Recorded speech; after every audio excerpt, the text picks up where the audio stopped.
Teacher waits for them to grasp. And that's the academic basics.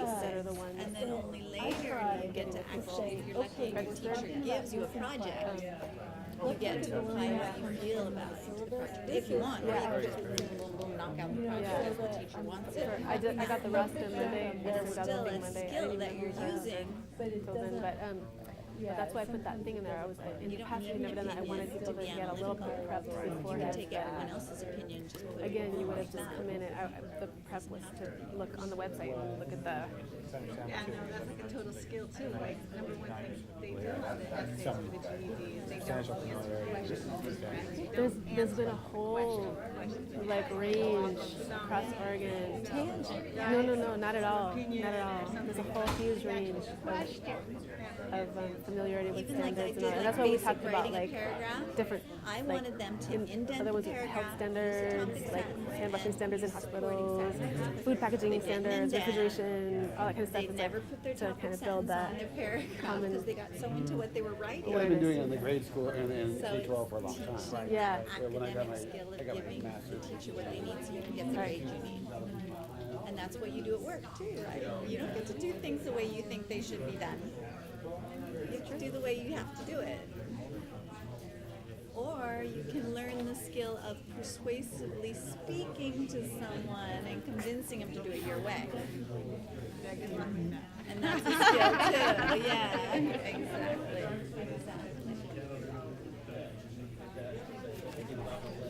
All right.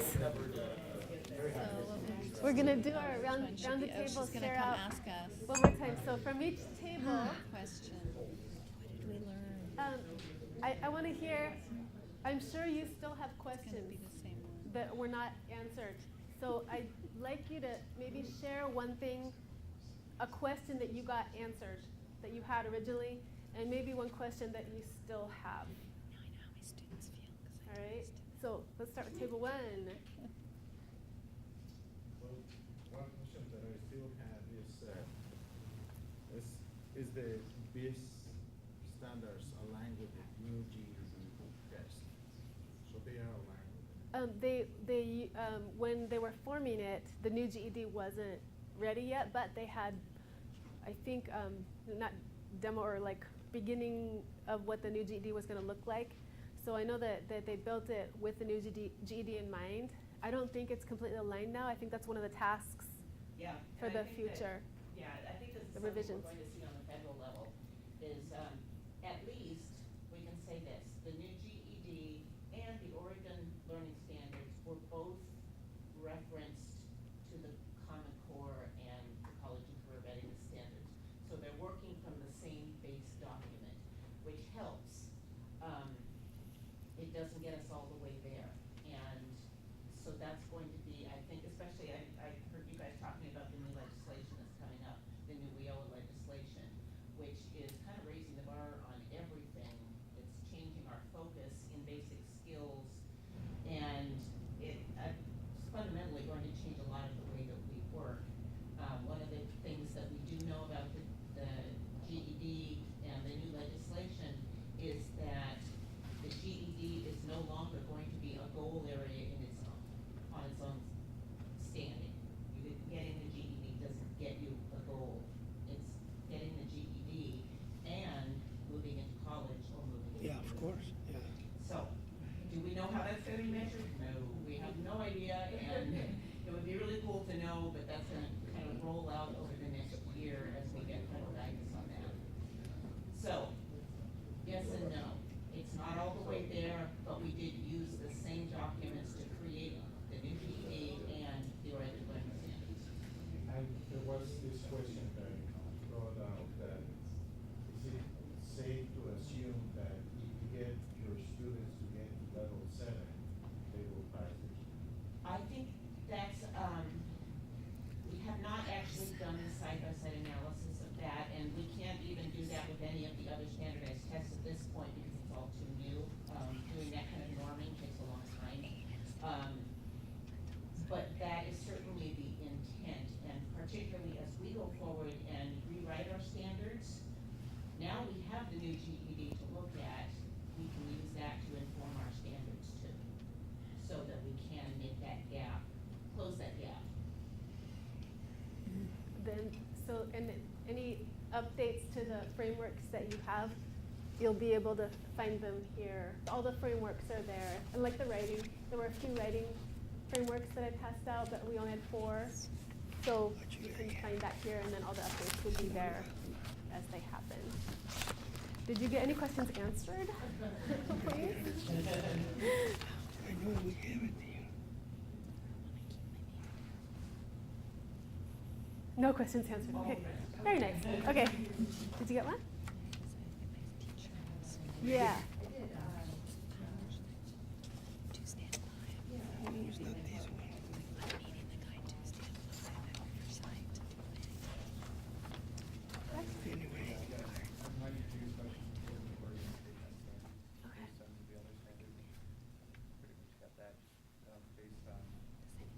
Learning, understanding based on what, like, goals, per student. Excellent. Very good. Great. Table number 2. So maybe one question that got answered, and maybe one question you might still have.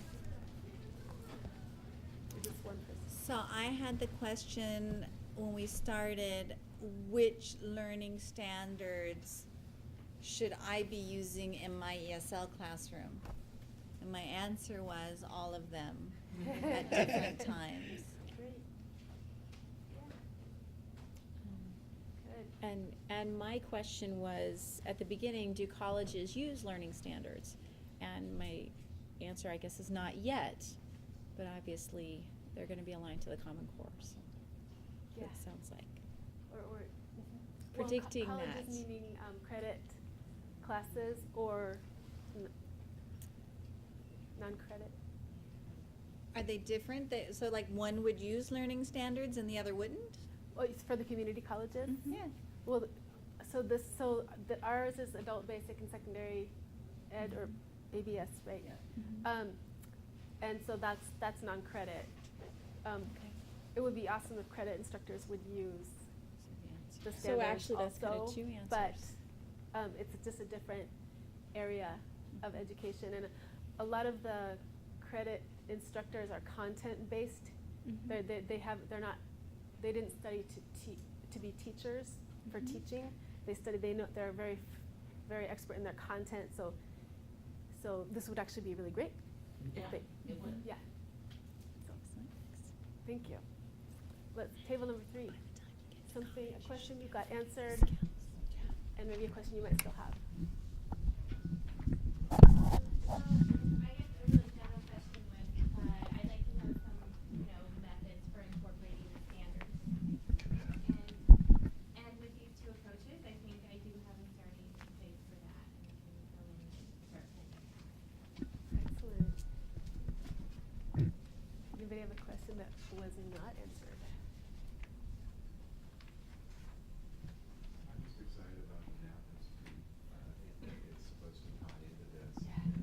We get into depth, and I'm excited about that now that I have the, what you call scaffolding structure. Yeah. I've heard the Math Institute is really fun. I always want to be a math trainer just to do it. But yeah, great. Thank you. Table number 4. A question was answered, and maybe a question you might still have. I just answered at the beginning when you went over the history of the frameworks, you mentioned the college and career readiness standards.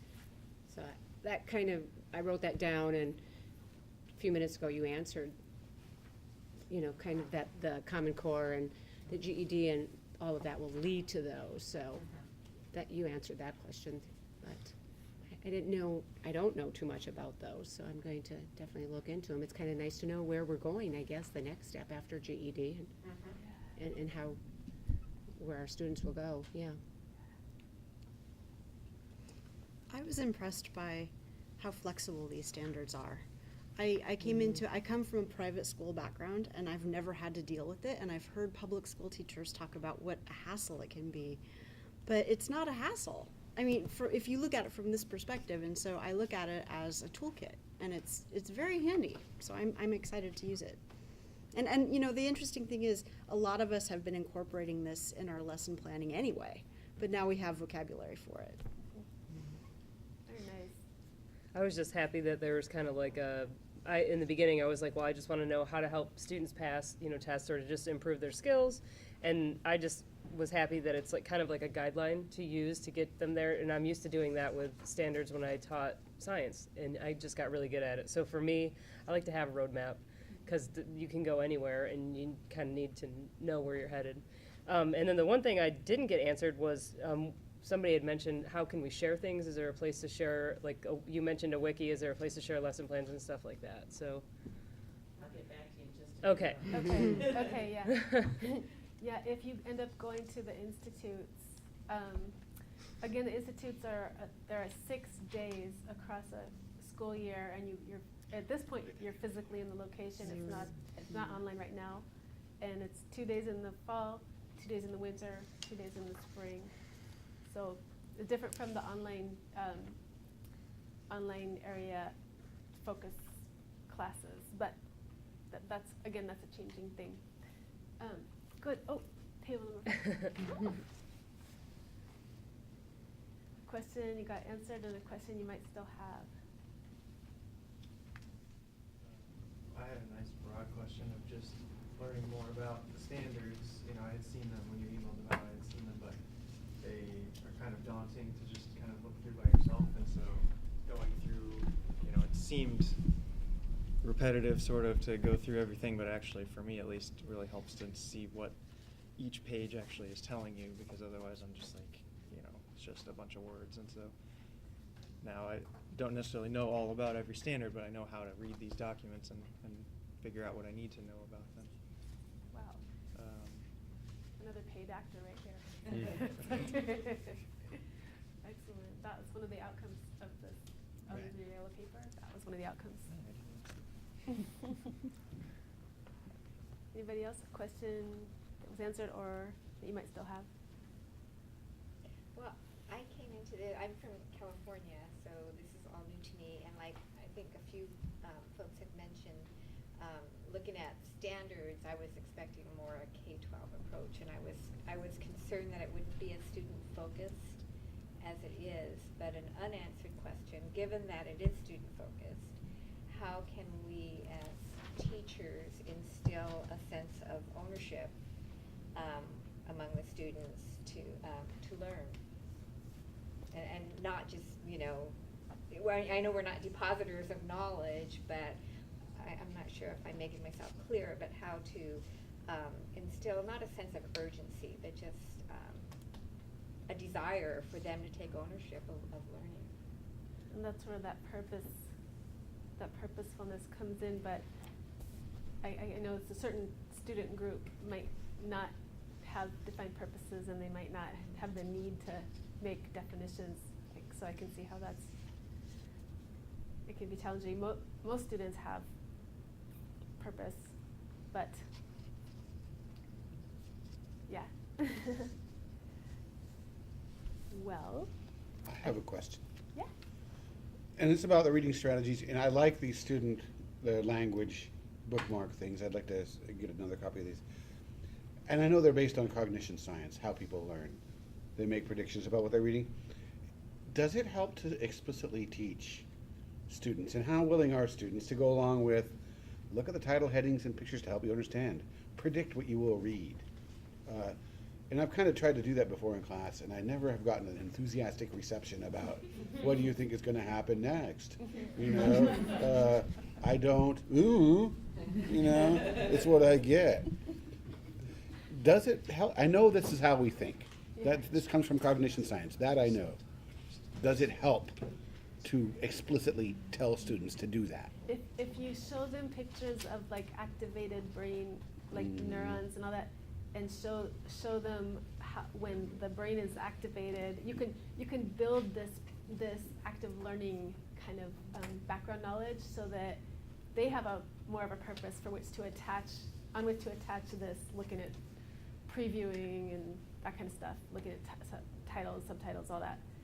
So, and then you can also show them like pictures, and then there's more places for the information to grab onto in the brain and stick.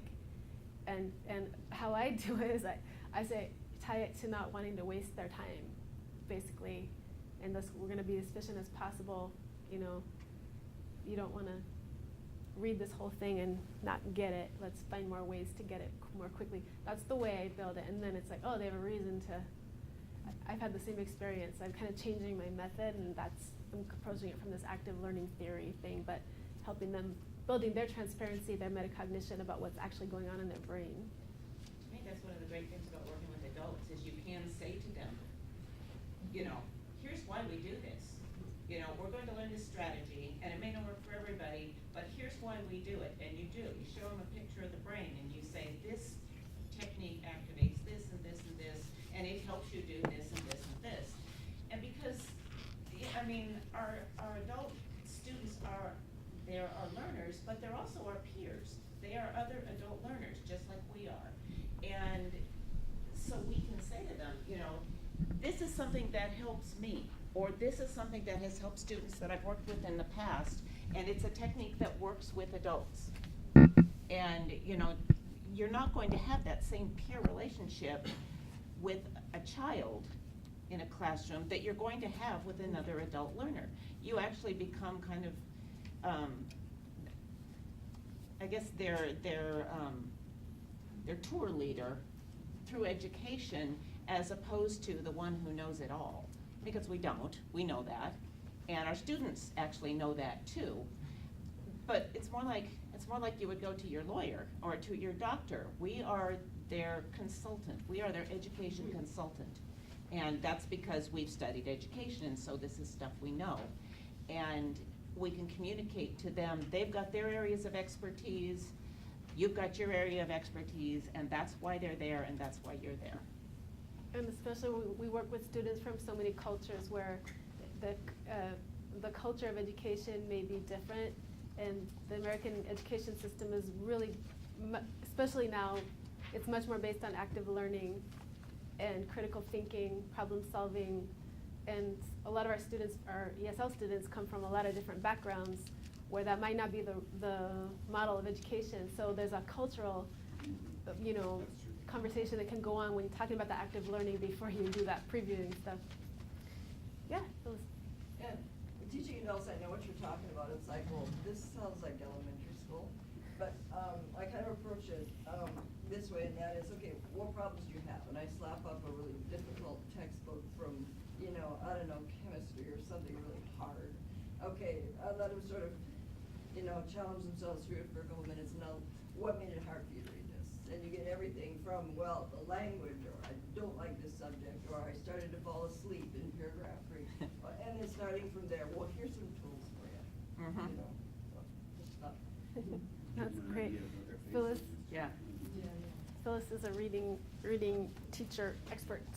So we're gonna just look at some key resources for going on to the future. So for the quarterly learning circles, and the quarterly learning circles is kind of a evolving process right now. Yeah. Are these links on a piece of paper somewhere? I think it's in your PowerPoint handout. Can somebody just double check, because we've had some issues? It is, okay. In the past, we had, the orientation was in the fall, and then usually one learning circle and another learning circle, fall or winter and fall and winter. And they were 4 hours long, each one. And it was getting deeper into the frameworks, using the frameworks, sharing experiences. We're changing the model now to make things a little more efficient resource-wise, especially having people travel long distances, and we're going to be doing more online things. So Casey's going to talk about the future of the learning circles, because you will be doing learning circles, but it's not going to be the come to Lane. Right. Yeah, like Sibel said, you know, we're trying to use not only our resources better, but your resources better, and, you know, the big resource is always time. And a lot of you came from very far away to come here, and what our Learning Standards Steering Committee said was, it's not worth it to send my person to that training for a half a day, and especially if they're going clear across the state, like a lot of you folks did. So we looked at the content of the learning circles, and we're continuing to do that. And what we're going to do instead is make it a series of, I guess, online meetings. Some of it will be synchronous, some of it asynchronous. They'll be fairly short. They'll focus on one activity. And over the course of the year, you will have had your learning circles. You talked about places where we can get together online or keep the connections going. That's what we're creating right now. And so in a lot of ways, I mean, you guys are the last, probably the last face-to-face orientation that will exist. And that's why these guys are here. The rest of them will all be at least partially online or completely online, and then the learning circles will follow it. So honestly, we could not have hand-picked a better group of people to do it. This has been one of the more phenomenal training experiences I've had. And I've been a trainer for a long time. So, I mean, really, it was, so many things came together so nicely here with these guys, with you, with these guys, it all just worked. And so that's great. A lot of this will now, we will evaluate this and turn this into our online orientation and then pieces of the learning circle. And then you're kind of our experimental model for what's going to come. For the learning circles, we're going to, not only ask you to take part in the exercises, but also help us evaluate them and say, here's what worked, here's what didn't work, here's how you could make it better. And so, in advance, thank you very much for the input that you're going to be giving us. Many of you probably had no intent on being part of that, but hey, here you are. Sorry about that if that wasn't what you were planning on. But that's the direction that we're going. So right now, there's not a whole lot that we can tell you, except that you will be hearing from us in the future. And at the end of it, we plan to have a tool that works really well at a distance for people in all corners of Oregon. Great. More key resources. This is the same, the Oregon ABS learningstandards.org. And in just a minute, I'll bring this up so you can see it. This is where you can find the frameworks. Online version plus, and the writing is there too. And then the EFF teaching learning toolkit. You said especially for the math, right? There's good math stuff here. That's what I understand. I haven't been in there for a long time. Yeah. And the one other thing is, and I already know, because I know I'm really good at recognizing names, so I've been looking at people's name tags and going, well, there's a person who's in the mini course, and there's a person who's in the mini course. A lot of you have already signed up for some of the mini courses. There's 2 this fall. One is in process right now. One will be starting very soon. The registration just closed because it's full. There's 3 of them in the winter and 2 more in the spring. So keep an eye out for those. The information goes to your director. If you're not getting it, go to your director and say, I want to know about the mini courses. Because they really are, they have been very effective in helping people build their skills. We've got them in reading, writing, and math, and speaking and listening. So. And this is an ongoing question, do people who've been through this orientation need to finish learning circles before they can do institutes, or can they possibly do institutes this year? Well, I don't know if there's any others that are still open for registration right now. Okay. Unfortunately, everything kind of comes together in the fall, and our poor office person, Lynn, she's like up to here with registrations.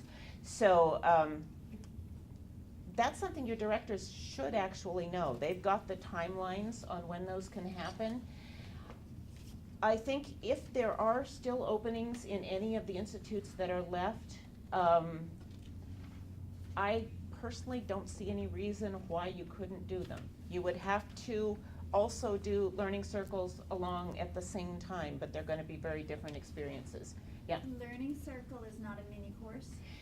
It's no. The mini courses are andragogical in nature. It's more that kind of the how-tos of teaching a particular subject. Okay. They are based on standards. Where do we learn about the learning circles? Well, we will be sending it to you. Okay, so that's yes, the and development. you are definitely all on the list, as well as some other people who have taken the orientation in the past. So yes, this group will definitely be, you'll get the direct blast on those. And the idea behind the learning circles is learning standards Yes. to meet the different. Right. And these are the skills that in the learning circles, you pick up some of the skills that our trainers in the institutes have said, here's the things that people really need to know to be successful in the institutes. So, you know, we'll try to build those along with each other. I don't know if that even made sense. I'm getting to the point in the day where I'm not even putting together words into sentences, so. Yeah. So we're, right now, we are in the orientation and learning circles. Yeah. And the learning circle part is in development. In the past, it was that two or three different 4-hour meeting times. We used to have 3 Yeah. learning circles, the orientation and 3 learning circles, but then it got boiled down to 2. Now we're gonna make it into the online. And then there's the skill-specific institutes. That's what Casey was Yeah. talking about right now. Reading, writing, math, listen, speak. Listen Yeah. speaks together. And that's a 6-day commitment, 6 full day commitment over in the year, so 2 days each term. And that's not something that people could come 1 day or half day or something like that. It's a 6-day commitment. Yeah. And then there's the online mini courses that you were asking about, and those you learn about through your director. Yeah, in different skill areas. Yeah. So that's what we've got. And then the EFF. I don't know if everybody knows what EFF stands for. Does anybody know? Isn't it Equip for the Future? Yeah, Equip for the Future, which